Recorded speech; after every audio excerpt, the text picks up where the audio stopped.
how many years, years talaga. How many months? Ayan, kakain tayo ng pancit canton, guys. Ayan. So, magpapulo muna tayo ng tubig. Then, ilalagay natin ito. So, habang hinihintay natin yung tubig, magprito na tayo ng itlog. So, yan yung itlog. Nagbuka man.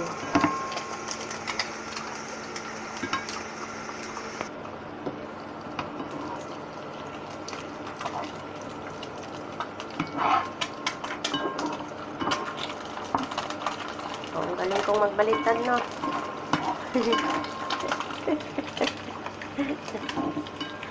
Ang galing kong magbaliktad ng itlog.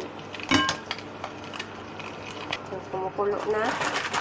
Lagyan na natin yung pancit canton.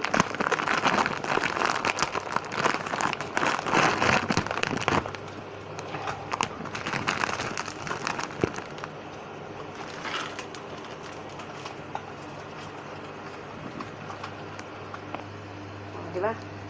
Mabilis lang, simpleng ulam, guys. Ulam, pagkain, breakfast o ano. Trin natin.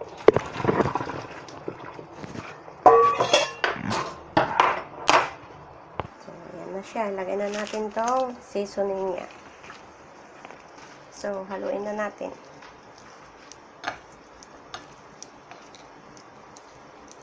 O, diba? Then, nilagay na natin yung itlog.